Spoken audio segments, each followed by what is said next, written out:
Billy Ray Irick is set to die in just over 24 hours. He raped and murdered 7-year-old Paula Dyer in Knoxville back in 1985. If his execution happens tomorrow, it will be the first in Tennessee in almost a decade. 10 News reporter Grant Robinson joins us with a look at the financial cost of the death penalty in Tennessee. Grant? John, many people think the death penalty costs taxpayers less than serving life in prison, but research shows it's not that straightforward. There's no exact dollar amount for what it costs to execute an inmate.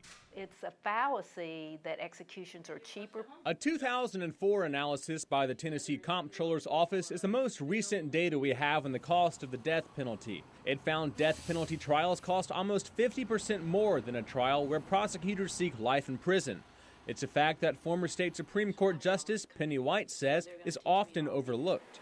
People think, well, we're done with them. Once we eliminate them through execution, we no longer have to pay the cost of incarceration. But that is a simplistic, oversimplistic view that doesn't take into account all the other costs. The investigations in capital cases demand more resources than other murder investigations, but it's the lengthy appeals process that costs the most money.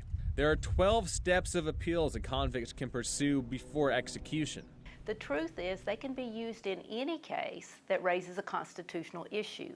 It's just that people are more likely to go through each of the processes when we're talking about killing someone. The Department of Corrections says housing death row inmates even costs more than housing general population inmates, an extra $25 a day.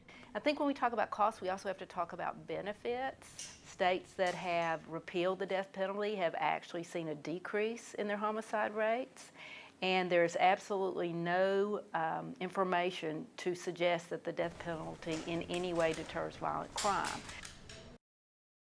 When looking only at the cost of incarceration, the 2004 study found executing an inmate saves the state on average $770,000 compared to dying naturally. That was calculated using 13 years as the average time spent on death row, and right now Irick has been on death row for twice that long.